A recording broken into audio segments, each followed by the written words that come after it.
माहौल है उसको। चलिए अब आज शुरुआत करते हैं और आज हम शुरुआत करेंगे ऑब्वियसली HDFC बैंक के साथ। और लेकर आइए सबसे पहले HDFC बैंक का ADR। और HDFC बैंक का ADR कल 6.7% नीचे। अच्छा, कल जब HDFC बैंक के नंबर्स आए इनिशियली ADR फ्लैट खुला। मुझे हैरानी हुई थी कि फ्लैट क्यों खुला। मैंने उस समय एक रील बनाई थी आशीष शाम को इन नंबर्स पर कि नंबर्स मतलब मुझे कुछ अच्छा लगा ही नहीं, कुछ भी नहीं था अच्छा नंबर्स में, तो ये स्टॉक फ्लैट क्यों है। फिर वो धीरे धीरे ADR गिरना शुरू हुआ और फाइनली जाके जब तक लोगों को रियलाइज़ हुआ 6.7% नीचे जाकर बंद हुआ। क्या होता है HDFC बैंक है, इसके लिए लोग कई बार पूरा पढ़ के उसके बाद शायद इसमें रिएक्ट करना चाहते हैं। और मैं एक चीज़ कहूँगा, एक बार HDFC बैंक का 1 महीने का चार्ट और HDFC बैंक का 3 महीने का चार्ट लेकर आइए। देखिए 1 महीने में आपको दिखाएगा भले ही 1.4%, लेकिन उससे पहले दिसंबर में एक बड़ी रैली प्ले आउट हुई थी HDFC बैंक में, जब ये स्टॉक ऑलमोस्ट 52 वीक लो से 52 वीक हाई की ट्रैजेक्टरी में चला गया था। अक्टूबर में 52 वीक लो था इसका, अक्टूबर नवंबर में, उसके बाद 52 वीक हाई पे चला गया। तो ऐसा नहीं है कि HDFC बैंक कोई बहुत ज़्यादा गिरा है या प्री पोजिशनिंग कोई बहुत ख़राब है, इसमें कुछ भी नहीं गिरा है। और ये 3 महीने में तो एक्चुअली 9% ऊपर है। और मैं एक चीज़ कहूँगा, मैं ऐसी ब्रोकरेजेस की बहुत रिस्पेक्ट करता हूँ जो चीज़ों को एज इट इज़ बोलने की हिम्मत रखते हैं। आज बर्नस्टाइन ने जो लिखा है ना HDFC बैंक पर, वो पढ़िए आप रिपोर्ट, वो मेरे ख्याल से सबसे इंटरेस्टिंग रिपोर्ट है। बर्नस्टाइन क्या कह रहा है कि ये टिपिक जो एक ऐसा बैंक जहाँ पर आप एक्सपेक्ट करते हैं कि डबल डिजिट ग्रोथ आएगी, मिड टीन्स में ग्रोथ आएगी, वहाँ पर EPS घटा है। एडजस्टेड EPS एक्चुअली पहली बार घटा है यहाँ पर, और क्लियर कट आपको बता रहा है, एक समराइज कर रहा है कि किस तरीके का क्वार्टर है। और काफ़ी कमज़ोर ये नंबर्स हैं, किसी भी तरीके से आप इनको मास्क नहीं कर सकते। अब आप कह लें कि HDFC का मर्जर हुआ उसकी वजह से चीज़ें आई, सॉरी, ये सब चीज़ें चलेंगी नहीं मार्केट में। और चाहे आप HDFC बैंक हो, चाहे आप कुछ भी हो, मार्केट इसी तरीके से आपको पनिश करेगा। और अगर आपका पेडिग्री इतना हाई है तो वो आपकी एक्सपेक्टेशन भी उसी हिसाब से उतनी हाई होंगी। NIM क्वार्टर ऑन क्वार्टर मतलब स्टेबल है, और अब ये हिस्ट्री में HDFC बैंक के लोवेस्ट NIMs हैं। कल एक कमेंट्री आई थी कि HDFC के साथ मर्जर हुआ तो ऑब्वियसली HDFC की वो लोन बुक इनके पास आ गई, लेकिन उससे कमेंसरेट कासा इनको नहीं मिली, तो इसकी वजह से निम पे इम्पैक्ट आएगा। ये सब चीज़ें जो है ना, मतलब बहानेबाजी है। जो भी है, फैक्ट ये है कि मार्जिन जो है गिरे हैं और डिपॉजिट से ज़्यादा ये मतलब लोन ग्रोथ में उछाले यहाँ पर। एक और चीज़, नंबर्स और ख़राब होते हैं अगर बैंक ने वो कम टैक्स वाला रूट नहीं चुना होता। वो चुना उन्होंने, इसकी वजह से उनका जो ROA है वो 2% के करीब निकल कर आया। ये सब के सब बर्नस्टाइन की कमेंट्री बता रहा हूँ मैं। और जो एंड में जैसे कहते हैं ना कि एकदम लास्ट स्टेटमेंट की मेरे को सबसे ज़्यादा पिंचिंग लगी, जिसमें उन्होंने कहा कि एक ऐसा बैंक जो मिड टीन ग्रोथ के लिए जाना जाता है, वहाँ पर 2% EPS, ये आपको बता रहा है कि किस तरीके की प्रॉब्लम है यहाँ पर। और ये एक इंडिकेशन दे रहा है कि अब ये स्टॉक जो है गिरेगा। अच्छा, अब इसमें इशू क्या है, बहुत लोग मुझे कल कह रहे थे कि अब HDFC बैंक गिरेगा तो बैंक निफ्टी को बैलेंस करने के लिए SBI, एक्सिस, ICICI बैंक, ये सब चलेंगे। मैं उस कैंप में नहीं बिलीव करता हूँ। मेरा ये मानना है कि कल इवन फेडरल बैंक के भी नंबर्स में क्लियर कट एक प्रेशर था NIM के ऊपर। हम एक ऐसे एनवायरनमेंट में हैं जहाँ बैंकों के NIM पर शायद प्रेशर कंटिन्यू करेगा, और एक क्वार्टर के लिए और शायद ये कंटिन्यू करेगा। क्यों? क्योंकि आपने पिछले क्वार्टर में देखा होगा किस तरीके से बैंक्स डिपॉजिट लेने के लिए वो बढ़ा रहे थे, अपने डिपॉजिट रेट्स बढ़ा रहे थे, क्योंकि ऑब्वियसली उनको शायद डिपॉजिट्स मिल नहीं रहे हैं। काफ़ी पैसा शायद कुछ और रियल एस्टेट में जा रहा है, गोल्ड में जा रहा है, इवन स्टॉक मार्केट में आ रहा है, तो बैंक्स को मिल नहीं रहा है। तो इसके लिए ये ज़रूरी नहीं है कि HDFC बैंक अगर गिरेगा तो बाकी बैंक्स उसको कॉम्पनसेट करने के लिए चलने लगेंगे। ये भी मुझे लग रहा है कि थोड़ी सी एक फैलेसी है मार्केट की। आज मुझे लग रहा है कि बैंक निफ्टी में आपको आशीष 1000 से 1500 पॉइंट की डिक्लाइन दिख सकती है इसकी वजह से, क्योंकि HDFC बैंक सपोज करिए 6% गिरा, मान लीजिए 6% HDFC बैंक गिरा, तो उसका सीधा HDFC बैंक के वेट के हिसाब से ही करीब करीब 2% इम्पैक्ट आ गया बैंक निफ्टी पर। 2% और बैंक निफ्टी सीधा 1000 पॉइंट। उसमें अगर आप जोड़ लीजिए, अगर हल्का हल्का ICICI, एक्सिस, SBI भी हल्का हल्का सा गिर गया अगर, और आज बैंक निफ्टी की एक्सपायरी भी है, ठीक है ना। इसमें एक चीज़ बहुत इंटरेस्टिंग है, और ये क्या है कि यहाँ पर जो एक बात मैं बोलने वाला था कि एक लेसन होगा यहाँ पर कि क्यों आपको स्पेशली एक्सपायरी से पहले कभी भी ऑप्शन बेचकर नहीं जाना चाहिए। ये एक सबसे बड़ा लेसन होगा यहाँ पर कि जिस तरीके से मार्केट ने आपको एक इंडिकेशन दिखाया। अब आते हैं कि करना क्या है HDFC बैंक पर। मेरे ख्याल से HDFC बैंक रिविजिट कर सकता है इसका 200 डे मूविंग एवरेज। इसका 200 डे मूविंग एवरेज कहाँ पर प्लेस्ड है? 1533 पर। 1533 पर इसका 200 डे मूविंग एवरेज है। मुझे लग रहा है यहाँ तक ये फिसल सकता है। लेकिन एक चीज़ मैं कहूँगा, लॉन्ग टर्म इन्वेस्टर्स यहाँ पर बाय करेंगे। 1550 पर long term investors HDFC bank को खरीदेंगे ये, क्योंकि 1550 पर HDFC बैंक के वैल्यूएशंस काफ़ी इंटरेस्टिंग हो जाएंगे। और क्या होता है, कई बार आप एक वैल्यूएशन, एक लीप ऑफ फेथ लेते हैं, और यही फंड मैनेजर्स करने वाले हैं। लेकिन मैं ये नहीं कह रहा हूँ कि 1550 पर अगर आपने ले लिया तो सीधा आपको तुरंत पैसा बन जाएगा। 1550 में रिस्क रिवॉर्ड आपके फेवर में होगा HDFC बैंक पर कि, और उससे ज़्यादा गिरावट नहीं आनी चाहिए वहाँ पर, क्योंकि प्राइस टू बुक काफ़ी इंटरेस्टिंग हो जाएगा। और अगेन 1550 पर भी बाइंग जो होगी वो सिर्फ एक लीप ऑफ फेथ के हिसाब से होगी, उससे ज़्यादा नहीं। और इसकी वजह से बैंक निफ्टी में एक जो बहुत बड़ा रिस्क ओपन हुआ, जो हमने कल भी डिस्कस किया था आशीष, की एक 48,200 48,400 के आसपास एक डबल टॉप बनने के बहुत ज़्यादा इंडिकेशंस थे बैंक निफ्टी में। मेरे ख्याल से आज वो कंफर्म होगा, क्योंकि क्लियरली अब मार्केट ने उसको रिजेक्ट किया लेवल को, और आज 1000-1500 पॉइंट अगर बैंक निफ्टी गिरेगा तो ऑब्वियसली, लेकिन 1530 1550 के करीब एक जोन है, वहाँ पर आए तो long term investors, purely long term investors शायद थोड़ा सा बाय करेंगे। लेकिन मैं खैर फिर भी बिलीव करता हूँ कि एक क्वार्टर ढंग का डिलीवर कर दे HDFC बैंक, उसके बाद ही आप ट्रेड लें। लेकिन फंड मैनेजर्स में लग रहा है 1550 पर खरीदेंगे आज। ब्यूटीफुल। आपको लग रहा है तो हम लोग मतलब तैयारी कर ही लें इस तरह के तगड़े गैप डाउन और उसके बाद प्रेशर निफ्टी बैंक पे माउंट होने की। वैसे बैंक ऑफ बड़ौदा के नंबर्स, HDFC, उधर सरकारी में सबसे बड़ा नंबर अब तक जो आया, इधर प्राइवेट में सबसे बड़ा नंबर जो आया, डिपॉजिट्स की दिक्कतें आ रही हैं। अब इनके लिए थोड़ा सा एग्रेशन दिखाना पड़ेगा और NIMs फिर और स्ट्रेन होते हुए नजर आएंगे। समीकरण बिगड़ रहे हैं भाई साहब, और निफ्टी बैंक है सबसे हेवी वेट पॉकेट, जिसकी एक्सपायरी की आज हो रही है तैयारी। चलिए अब आगे बढ़ा जाए।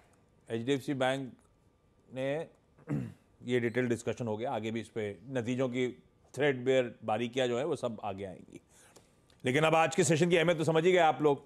काफी कुछ ग्लोबल समीकरण बिगड़ते चले जा रहे हैं, कुछ जियोपॉलिटिकल तड़का और मुश्किल वाला ऐड होता चले जा रहा है, प्लस निफ्टी बैंक की एक्सपायरी, जब HDFC बैंक उन कमजोर, खासे कमजोर नंबर्स पे हम रिएक्ट करने जा रहे हैं। तो ऐसे में सबका निचोड़ कहता है गिफ्ट निफ्टी सुबह से प्रेशर धीरे धीरे बढ़ ही रहा है। 200 पॉइंट गैप डाउन, ऑलमोस्ट 3/4 से 1% के ब्रैकेट के गैप डाउन पे हम हिट करते हुए नजर आएंगे। गांधीनगर इस समय इस तरह की कमजोर इंडिकेशंस दे रहा है। एक बार दिखाइए एशिया और इसके साथ रखिए यूएस, क्योंकि 3 दिन की छुट्टी यानी कि एक्सटेंडेड वीकेंड के बाद वहां पे मंगलवार का सेशन रिज्यूम हुआ, वो भी कमजोर था। खैर एशिया मिला जुला कामकाज कर रहा है, लार्जली थके ही नजर आएंगे आपको एशियाई पियर्स। हमारा अलग सरदर्द है, हमारा HDFC बैंक है वो, और बैंकिंग पॉकेट अलग से सरदर्द बनेगी, तो इसलिए हम थोड़ा सा अंडर परफॉर्मेंस स्टॉक हो सकता है। लेकिन यूएस ने भी कुछ करा नहीं, 3 दिन की छुट्टी का लौट के आए, कमजोर थे। पर लार्जली जितनी कमजोरी दिख रही है उतनी तो हमने फ्यूचर्स के तौर पे ऑलरेडी कल क्लोजिंग के टाइम डाइजेस्ट कर रखी है। तो ऐसे में क्या हुआ, यूएस में क्या हुआ, इस कल का सेशन कैसा पैन आउट हुआ, हमारे एशियाई पियर्स कैसे हैं, जियोपॉलिटिकल तड़का क्या कह रहा है, सब समझ लिया जाए। उसके बाद आज के सेटअप और आज के निफ्टी बैंक के अप्रोच पे उतरते हैं। हर्षदा गुड मॉर्निंग, क्या क्या है? गुड मॉर्निंग आशीष। तो अमेरिकी मार्केट्स में जैसे आप मेंशन कर रहे हैं, एक और 17 जहां पर बिकवाली देखने को मिली। डाउ करीब 230 अंकों का करेक्शन दिखा रहा था। नैस्डैक, S&P सब में दबाव बना, और दबाव की वजह एक तो बॉन्ड यील्ड जो हम लगातार मेंशन कर रहे हैं 4% के ऊपर या फिर उसके आसपास ही ट्रेड कर रही है। 10 ईयर यील्ड करीब 4% पर है, और 2 ईयर यील्ड करीब 4.2% के काफी करीब आ चुकी है। अब इस यील्ड में ये आंकड़े जो नजर आए हैं, उसके पीछे वही इंटरेस्ट रेट्स को लेकर कटौती का स्टांस क्या रहेगा। तो कुछ स्टेटमेंट्स दरअसल कल डावोस में आए थे। एक तो ECB मेंबर की तरफ से उन्होंने कहा कि इंटरेस्ट रेट्स पर विक्ट्री डिक्लेयर करना या फिर इकोनॉमी पर विक्ट्री डिक्लेयर करना बहुत जल्दबाजी होगी, अभी तक काम पूरा नहीं हुआ है। इस बयान के बाद हमने देखा बॉन्ड यील्ड रिएक्ट करता हुआ दिखाई दिया। इसका असर ऑफ कोर्स यूरोपियन बाजार पर था, और जब अमेरिका खुला उस पर भी देखने को मिला। दूसरी तरफ फेडरल रिजर्व की तरफ से जो क्रिस्टोफर वॉलर है, उनके कुछ एक स्पीच था, और वहां पर यह बयान आता हुआ दिखाई दिया था कि इस साल रेट कट होगा, लेकिन आराम से रिलैक्सिंग की तरफ सेंट्रल बैंक आता हुआ दिखाई देगा। तो कोई रेट कट की जल्दबाजी नहीं है, ये बात उन्होंने दोहराई है। कोई रैपिड या फिर इमरजेंसी वाले रेट कट्स की जरूरत नहीं देखने को मिल रही है। इन्फ्लेशन, इनकी जो फिगर है, जो गाइडेंस है, 2% के आसपास या उसके नीचे आए तो कंफर्ट रहेगी। उसको लेकर थोड़ी सी विजिबिलिटी है, लेकिन वो आराम से देखना चाहेंगे इस डेटा को और उसके बाद ही एक्शन आएगा। ये भी एक कारण है और ये भी एक चीज़ है जो बेसिकली कह रही है कि मार्च में रेट कट नहीं होगा, आराम से जून जुलाई उसके बाद ही रेट कट आता हुआ दिखाई देगा।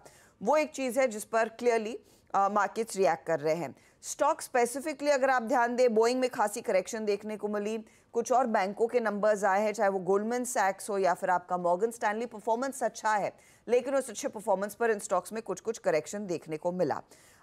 साथ ही आज सुबह में चाइना की तरफ से कुछ डेटा निकल कर आया है और चाइना की स्टिमुलस की बात हम वैसे भी कल दोपहर में कर रहे थे।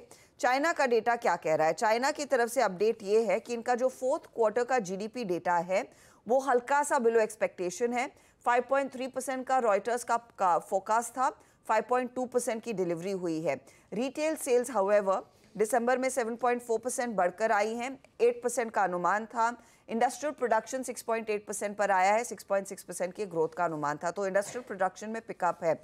इनफैक्ट चाइना अब अनएम्प्लॉयमेंट रेट का डेटा भी दे रहा है यूथ के लिए, यानी कि 16 से 24 साल के लोगों के बीच अनएम्प्लॉयमेंट का जो आंकड़ा है वो करीब 15% के आसपास आ रहा है। और ये इनफैक्ट सिटीज़ में दिसंबर की अनएम्प्लॉयमेंट रेट 5% पर थी। तो ये कुछ डेटा पॉइंट्स भी आए हैं, उसको लेकर भी थोड़ी सी नर्वसनेस बनती हुई दिखाई दे रही है। बेसिकली डोमेस्टिक क्यू के लिए एचडीएफसी इंपॉर्टेंट था, लेकिन ग्लोबल के लिए यूएस और ऑफ कोर्स ये बॉन्ड यील्ड का रिएक्शन, चाइना का डेटा, सारे खराब संकेत हैं। मर्फीज लॉ होता है ना, जब चीज़ें खराब होती हैं तो सब हमारे खराब देसी में ना सर मुंडाते ही ओले पड़ गए। हाँ, मैं वो यूज़ नहीं करना चाहता था इसके लिए। लेकिन मतलब बिल्कुल सही कह रहे हैं आप आशीष, एकदम बिल्कुल। मतलब मार्केट में वो जो बॉन्ड यील्ड बढ़ी ना कल, एक्चुअली वो भी एक थोड़ा सा इंडिकेट कर रही थी। अच्छा, क्या है कि उसका क्लियर कट इम्पैक्ट ये है कि मार्केट जो है वो अब ढूंढेगा कि भाई सपोर्ट कहाँ से ले। प्रॉब्लम सारी की सारी है, ग्लोबल की उसका सारा का सारा सारी है। देखो क्या क्या चीज़ें हो रही हैं। ईरान पाकिस्तान पर अटैक कर रहा है, मतलब आप ये सोचिए, मतलब ये किसी ने नहीं सोचा होगा। मतलब आज सुबह सुबह मैं जब पढ़ रहा था news, I was going through the news, मैं कहा ईरान ने पाकिस्तान पे अटैक किया। मतलब हमने उसको खैर हेडलाइन में भी डाला। ये चीज़ें आपको बता रही हैं कि कुछ इंटरेस्टिंग चीज़ें हो रही हैं वर्ल्ड में बेसिकली। समीकरण ग्लोब के बिगड़े हुए हैं भाई साहब, और वो भी उस दिन जब अपना सरदर्द लेके हम बैठे हुए हैं वो एचडीएफसी बैंक के नंबर्स। खैर, पहले अब आज का ट्रेड सेटअप, कल का सेशन प्लीज स्क्रीन पे दिखाइएगा। भारी वॉलेटिलिटी के साथ कल भारतीय बाजारों में कामकाज हुआ। बहुत टसल था बुल्स और बियर्स के बीच, पर इन टसल के बावजूद वो आपके रामलला वाले टारगेट तो अचीव करके दे दिए इसने। वो क्या था, 22,124 कल के प्रिसाइसली हाईज वही थे, वहीं से ठंडे पड़े उसको छूने के बाद। लेकिन अब ये सेटअप कैसा लग रहा है? इस बीच सेटअप के कुछ कॉशन का अंडरटोन तो आपने मेंशन करना शुरू कर दिया था। हाँ बिल्कुल। देखिए, सेटअप में आज मैं एक इंटरेस्टिंग चीज़ से शुरुआत करूंगा। आज सारी डिस्कशन हमने की है एचडीएफसी बैंक के एडीआर की, लेकिन कल एचडीएफसी बैंक के एडीआर से भी ज़्यादा एक एडीआर गिरा, विप्रो का एडीआर। यार विप्रो का एडीआर लेकर आइए। और कई बार क्या होता है आशीष, मैं कह रहा हूँ ना, मैं उस दिन जब विप्रो के नंबर्स आए थे तो मैंने एक विप्रो के ऊपर रील बनाई थी। उसके बाद दिमाग में आया कि नहीं कुछ गलती हो रही है, तो वो मैंने नहीं डाली फिर। अच्छा। और अब मैं उस चीज़ को लेके बहुत खुश हूँ क्योंकि उसी दिन विप्रो का एक्चुअली टॉप बन गया। और वो एडीआर उस दिन 16% चला था, हमारा स्टॉक 8% चला था। ठीक है ना। तो ये मेरे ख्याल से एक बड़ा क्यू है कि विप्रो का एडीआर जो इस तरीके से गिरा, ये आपको क्या बता रहा है? एक मार्केट का सेक्टर था आईटी जो मार्केट के फेवर में था, ठीक है, क्या अब वो भी मार्केट के अगेंस्ट जाएगा? ये देखिए आईटी का 1 महीने का चार्ट है और हमने एक बात की थी कि 52 वीक हाई हिट किया, लेकिन ऑल टाइम हाई से अभी भी दूर है, कि ऑल टाइम हाई की तरफ जा रहा है। अब एक चीज़ क्लियर है, एक बार के लिए आईटी भी गिरेगा, ठीक है ना, क्योंकि वो बॉन्ड डील जिस तरीके से आई, कल एलटीटीएस के नंबर देख लीजिए, कुछ नंबर्स में वाव नहीं है। और आज मिड कैप आईटी मुझे लग रहा है कि ठीक ठाक पिटाई होगी क्योंकि वहाँ वैल्यूएशन बहुत ज़्यादा है। तो इसके लिए मैं आज सेटअप की शुरुआत जानबूझ के इसके साथ करना चाह रहा था क्योंकि मुझे लग रहा है कि आज आईटी मार्केट के फेवर में नहीं है और बैंक्स चलेंगे नहीं, आईटी चलेगा नहीं। आज सब की एक ही गुहार होगी रिलायंस कि प्लीज़ चल जाइए, वरना तो मार्केट और गिरेगा। तो आज सब के सब ये होप कर रहे होंगे कि रिलायंस चले। खैर एफआईआईज ने कोई बहुत ज़्यादा बेचा नहीं कल, इनफैक्ट खरीदा कल 656 खरीदा करोड़, और DIs ने करीब 369 करोड़ के करीब कैश बेचा। कल FIs ने 135 करोड़ इंडेक्स फ्यूचर बेचा और 1166 करोड़ स्टॉक फ्यूचर बेचा। बस ऐसे 2-3 दिन आ जाए ना, मार्केट 2-3 दिन में ही सारे एक्सेसेस निकाल देता है। ये मार्केट का ट्रेंड रहा है। और एक चीज़, कभी भी जब भी FIs की cash buying, index future buying और स्टॉक फ्यूचर बाइंग हो ना, अगले दिन मार्केट नहीं चलता है। ये हमने कल सुबह भी बात की थी सेटअप में कि मार्केट नहीं चलता अगले दिन। तो ये अब ऐसे 2-3 दिन और आ जाएंगे तो मेरे ख्याल से फिर वापस सिस्टम में शॉर्ट्स जुड़ेंगे। कल 1136 लॉन्ग्स कटे, 960 शॉर्ट्स जुड़े, और अब लॉन्ग शॉर्ट आ गया 66% और 34% पर यहाँ पर।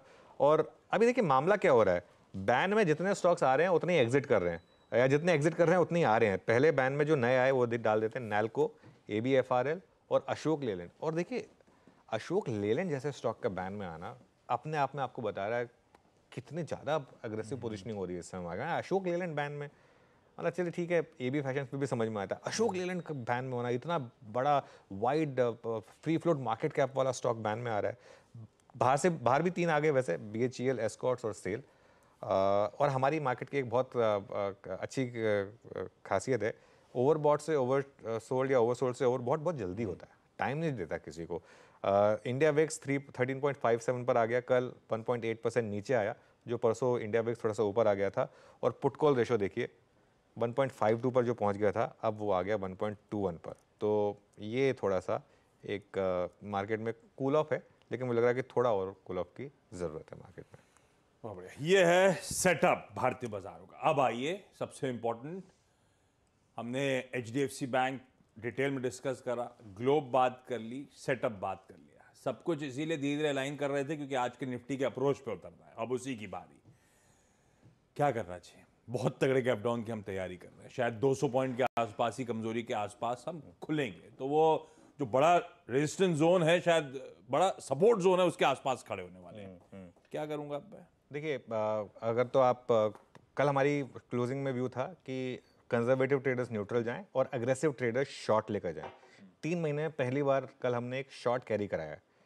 अगर तो आप वो शॉर्ट कैरी कर रहे हैं, 200 पॉइंट का आपको गैप डाउन मिल रहा है, प्लीज़ लालची मत होइए, बुक कर लीजिए। आधा बुक कर लीजिए, पूरा बुक कर लीजिए। एग्जिस्टिंग शॉर्ट्स अगर आप है ना तो बुक कर लीजिए। 200 पॉइंट का गैप डाउन और क्या लेंगे, अब ट्रेंडिंग मार्केट में 200 पॉइंट का गैप डाउन मिल रहा है, इससे ज़्यादा आपको ज़रूरत नहीं है। उसके बाद मार्केट भले ही और गिर जाए इंट्राडे में, लेकिन एक एज अ प्रूडेंट स्ट्रैटेजी अगर आपने कल शॉर्ट लिया है, आप उसको बुक कर लीजिए। उसके बाद दोबारा शॉर्ट में एंटर करना है नहीं करना है वो हम जब स्क्रीन देखेंगे तब करेंगे, या तो फिर हाफ बुक कर लीजिए और हाफ कैरी कर लीजिए। और अगर तो आप बैंक निफ्टी का पुट लेकर गए हैं तब तो बल्ले बल्ले है आपकी, फिर तो आपको बस सीधा बुक करना है, उसके बाद कुछ करने की ज़रूरत नहीं है। 22,000 पर, अच्छा अगर आप बाकी का कैरी कर रहे हैं तो फर्स्ट 15 मिनट का जो हाई होगा निफ्टी पर, वो आपका स्टॉप लॉस होगा बाकी की शॉर्ट पोजीशन के लिए। 22,000 पर सबसे ज़्यादा पुट राइटिंग हुई है आशीष, और वहाँ पर प्रीमियम है 77 रुपीज़। ठीक है, अब ये एक समझिए आप कि इसका मतलब क्या है। 21,913 के नीचे पुट राइटर फंसेगा, यहाँ पर आएगी दिक्कत। 21,913 इसलिए क्योंकि 21,923 होना चाहिए, लेकिन उसमें मैं 10-12 पॉइंट हर बार और जोड़ देता हूँ, तो 21,900 मान लीजिए। चलिए 21,900 के नीचे प्रॉब्लम आएगी। मुझे लग रहा है आज आप स्क्रीन पर शायद 21,781 देखेंगे। 21,781 क्या है? निफ्टी का 10 डे एक्सपोनेंशियल मूविंग एवरेज। यहाँ पर अगर सपोर्ट आ गया अच्छी बात है, नहीं आया तो इग्नोर कर दें। तरीका क्या है, हो सकता है एक बार के लिए इंट्राडे में ब्रीच भी कर दें। इसको ब्रीच करने दें, लोगों के स्टॉप लॉस ट्रिगर होने दें, उसके बाद मार्केट में जब हल्के से रिकवरी आए और 21,800 के ऊपर स्टेबिलिटी दिखे आपको, 15 मिनट टिक जाएं आप 21,800 के ऊपर, तब बाय करें स्ट्रिक्टली इंट्राडे में विद 21,750 या स्टॉप लॉस। और वो भी उन ट्रेडर्स के लिए जो कंपल्सिव ट्रेडर हैं। अगर आप कंपल्सिव ट्रेडर नहीं है तो मेरे ख्याल से इस समय कोई बाय कॉल नहीं है। जनवरी वो महीना है जिसमें आप साइड से ऑब्जर्व करिए मार्केट को, या अपने छोटे प्रॉफिट के टारगेट्स रखिए। ये पोजिशनल ट्रेडर की मार्केट है नहीं। इस मार्केट में आपने अगर पोजिशनल लॉन्ग लिया है, पोजिशनल शॉर्ट लिया, मार्केट ने दोनों तरफ आपके स्टॉप लॉसेस काटे होंगे। नवंबर दिसंबर में आपको एक ब्यूटीफुल ट्रेंडिंग मार्केट मिली जिसमें आपका स्टॉप लॉस कभी नहीं कटा होगा, लेकिन ये वो वाली मार्केट है जिसमें मार्केट ने आपके दोनों तरफ के स्टॉप लॉसेस काटे होंगे, लॉन्ग्स वालों के भी, शॉर्ट्स वालों के भी। इसके लिए प्लीज़ या तो बाहर से बैठकर देखिए या छोटे छोटे प्रॉफिट्स पर फोकस करिए।